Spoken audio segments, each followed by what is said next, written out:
Venezuela, a new plane carrying 199 nationals deported from the United States landed as part of the Return to the Homeland plan. Delegations from Russia and the United States will meet in Saudi Arabia to discuss a potential Ukraine ceasefire agreement. And the South Korean Constitutional Court dismissed the impeachment proceedings against Prime Minister Han Duck-soo, reinstating him as acting president.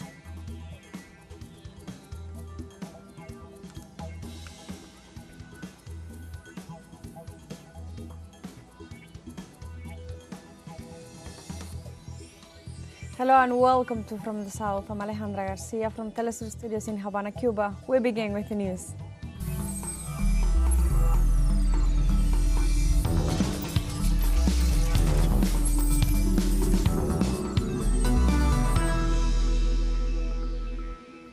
In Venezuela, as part of the Return to the Homeland plan, landed a plane that made a stopover in Honduras with 199 Venezuelan migrants that were deported from the United States.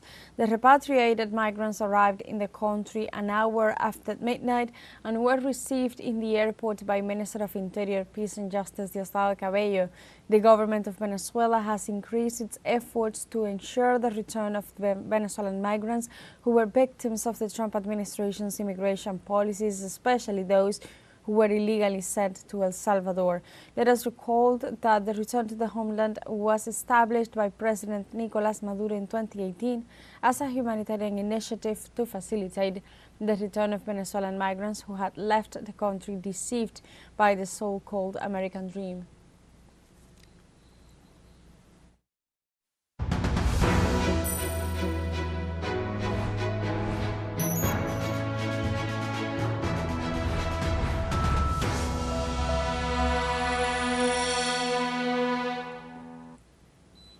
On Sunday, March 23rd, the presidential debate took place in Ecuador. During the event, the candidate for the Citizens' Revolution, Luisa González, and the candidate for National Democratic Action, Daniel Noboa, presented their proposals for the ballotage. The campaign began with a debate transmitted in national television between the current president and candidate for re-election, Daniel Noboa, and the candidate of the political party Citizens' Revolution, Luis González. During the debate that lasted approximately 2 hours, was centered on 5 thematic axes: education, health and social security, crime and safety, economics and employment, and governance. Next April 13th, the Ecuadorian people will elect between both a president the next 4 years.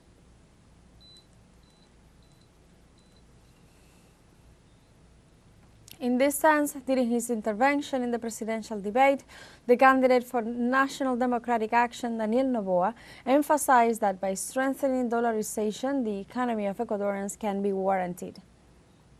Nosotros trabajaremos de forma integral para que cada miembro de la sociedad tenga lo justo, tenga la atención. We will work in an integral way so that everyone in society has what is fair, so that everybody has the right to have first-level health care, to have the necessary income to be able to have medical care, to be able to transport themselves, and at the same time, to have the security that they so deserve. We have given order to the public finances, things that left U.S. in disarray. And now we have a system in which we have increased our international reserves. We have stabilized the balance of payments. We have strengthened dollarization. And in this way, by strengthening dollarization, we will be able to move forward and fulfill all our promises and give each and every Ecuadorian what they need. And dollarization is essential. Presidential candidate Daniel Noboa affirmed that his family is part of the controversial Noboa trading company, which has been involved in several cases of drug trafficking. No soy el dueño, pero sí está miembros de mi familia en esa empresa. I am not the owner, but members of my family are members of this company. Noboa Trading has cooperated in each one of the cases, and this has been clarified before the public prosecutor's office that from there disassociates any official of Noboa Trading from any illicit act. The candidate for the Citizens Revolution Party assured that during her administration she will install security systems in the vicinity of schools in order to guarantee protection against violence and thus recover education. Casi el 90% de la infraestructura está Almost 90% of the infrastructure is totally deteriorated. Here are the percentages, and that will be the responsibility of the government, of my government. We are not going to make our fathers and mothers who dream that their children will be educated pay for this.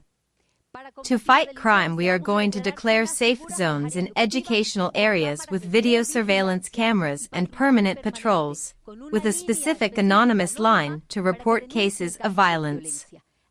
This way we will recover education and our children and young people so that they do not continue to be prey to violence, death, and the abandonment of an absent state. Candidate Luisa González also emphasized that in order to sustain the Social Security Institute, it is necessary to increase the number of members. The only way to sustain the IES is to increase the number of affiliates, which in my government went from 1.5 million to 3 million.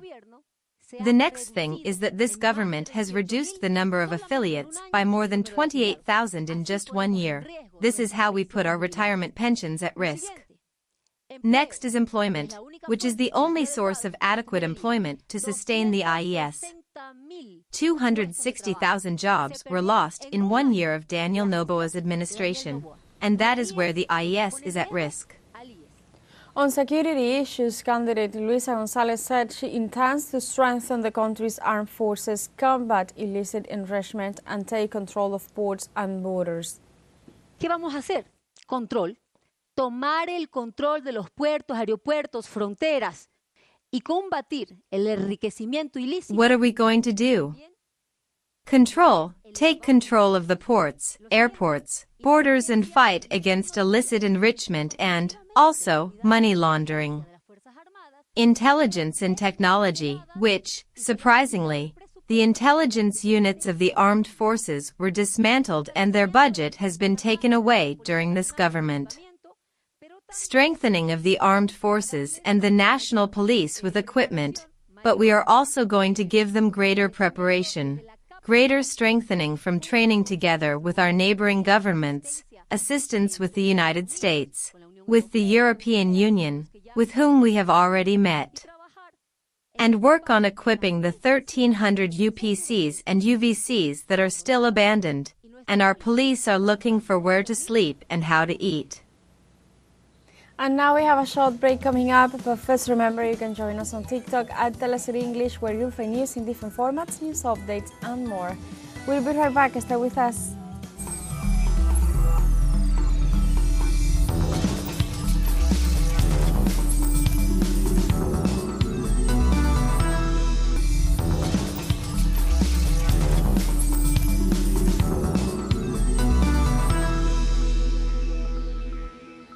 Welcome back to From the South. In Panama, several unions continue to fight a proposed Social Security Fund reform which will not benefit the working class.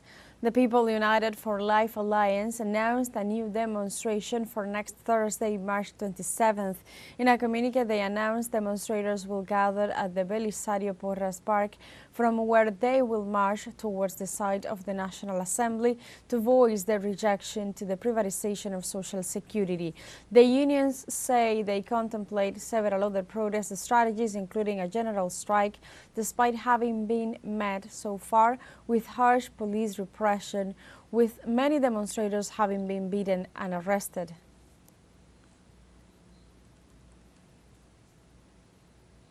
Argentina commemorates this March 24th the 49th anniversary of the last civic military dictatorship, and massive mobilizations are expected throughout the country.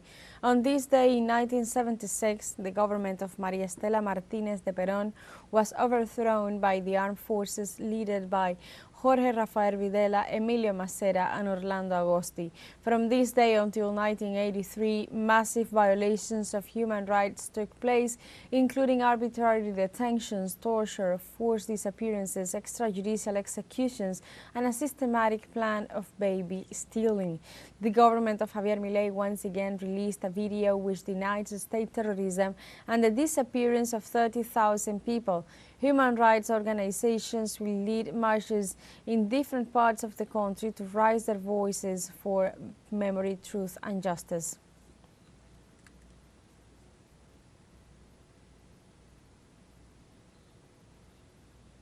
The former president of Brazil, Dilma Rousseff, was re-elected as head of the new development bank known as the BRICS Bank, a position that she will hold since April 2023. During the China Development Forum 2025, she announced her re-election to head the new development bank founded in 2015 by the member nations of the BRICS group, initially comprising Brazil, Russia, India, China, and South Africa. For its part, the Brazilian government and the Brazilian Workers' Party congratulated Rousseff for heading another term at the head of the BRICS Bank. Rousseff's re-election, now for a 5-year term, was proposed by the President of Russia, Vladimir Putin, after negotiations with the Brazilian leader and unanimously approved by the bank's board of directors.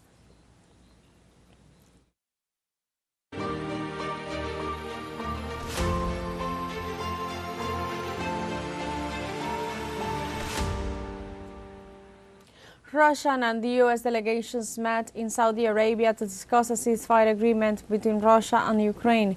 The negotiations will focus on the possible renewal of the grain transport agreement, also known as the Black Sea Initiative.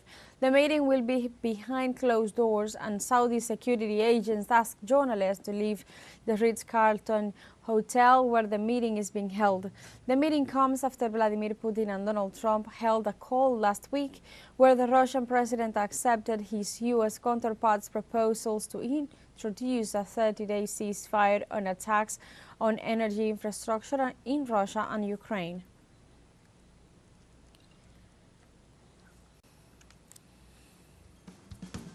And we have a second short break coming up before we invite you to visit our Facebook page at teleSUR English. There you'll be able to watch our top stories, special live coverage, and much more. Follow our page and activate the notification button to stay up to date on the world's most recent events. Fun short break. We'll be right back.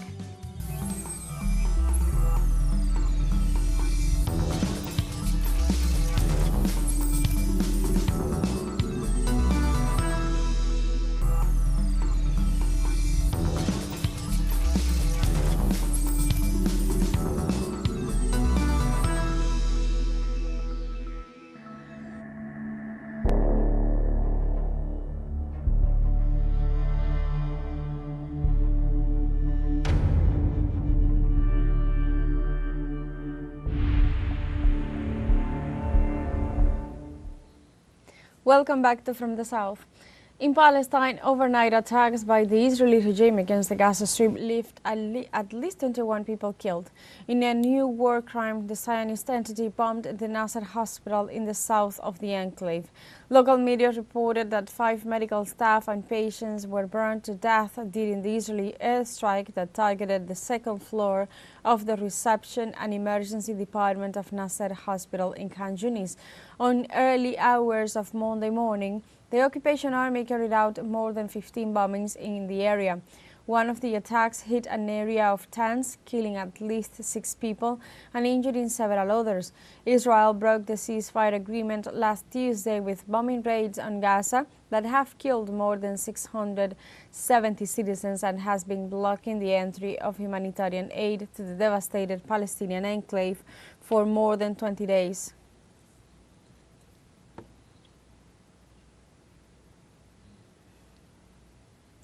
The Palestinian Center for Human Rights accused Israel of using the lack of water as a weapon to make the Gaza Strip inhospitable. The organization warned that the humanitarian disaster in the region threatens the lives of over 2 million people, as they do not have access to basic supplies such as clean and safe water. In this sense, the organization informed that the water and wastewater treatment infrastructures had been severely affected due to the Israeli bombings. The entity further stressed that Tel Aviv's decision to cut off the electricity supply to a desalination plant in Gaza aggravated the humanitarian crisis. Meanwhile, the Palestinian Ministry of Foreign Affairs denounced that these actions were part of the ethnic cleansing campaign to wipe Palestinians off the map.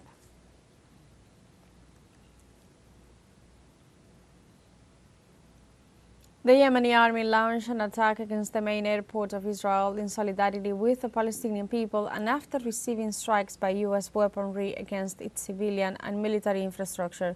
After the strike to the Ben Gurion International Airport, conducted using a hypersonic ballistic missile, the Yemeni Houthis assure they will continue attacking Tel Aviv until the end of the Zionist aggression against the Gaza Strip.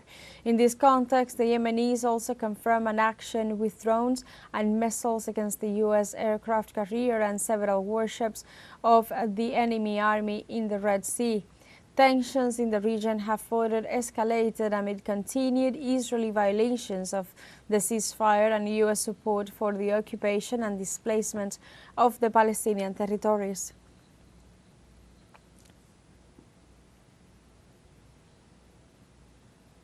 Dozens of people mobilized in Israel in rejection of the mishandling of the hostage crisis by the Netanyahu's government. Demonstrators gathered outside of the Prime Minister's residence in Jerusalem to manifest their disagreement with the measures implemented by the cabinet. The demonstrators affirmed that they have lost confidence in the country's cabinet and demanded that the hostages in Gaza should be returned to their families as soon as possible. On the other hand, the citizens rejected the order issued by the Israeli Prime Minister Benjamin Netanyahu to dismiss the head of the country's internal security service, Ronen Bar, after accusing him of being responsible for the events of October 7, 2023, which served as an excuse to start the war against Gaza.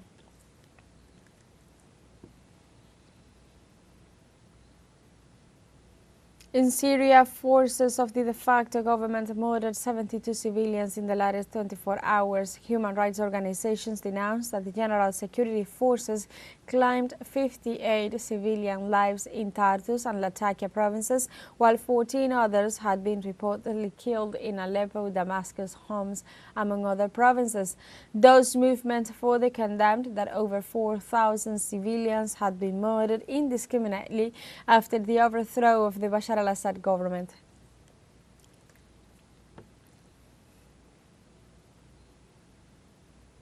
In South Korea, the Constitutional Court dismissed the impeachment proceedings against Prime Minister Han Duck-soo, reinstating him as acting president after President Yoon Suk-yeol was suspended for declaring martial law.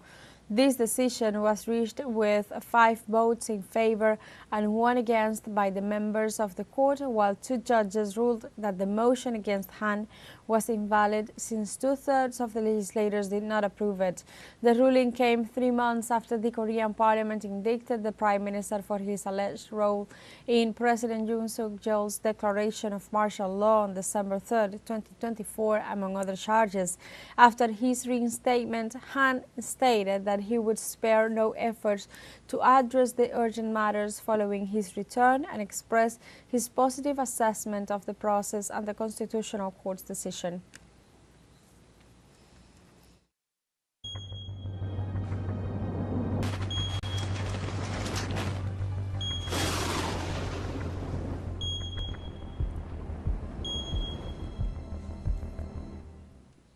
In South Korea, a series of forest fires caused the death of at least 4 firefighters and the evacuation of 600 people.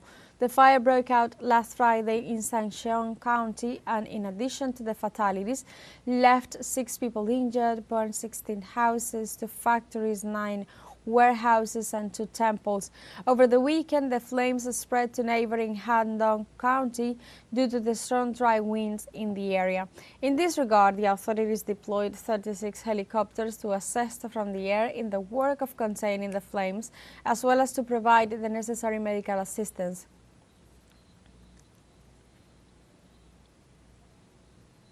Meanwhile, in Japan, forest fires have also affected 2 areas in the western part of the country, damaging several houses and forcing thousands of residents to evacuate. In the city of Iwahari in the Ehime prefecture alone, large trees were ablaze on a hillside, while a helicopter was seen dropping water on the fire. Meanwhile, in the western city of Okayama, the fire broke out on Sunday afternoon and has since damaged 5 houses. Authorities advised the evacuation of several hundred residents of the affected district.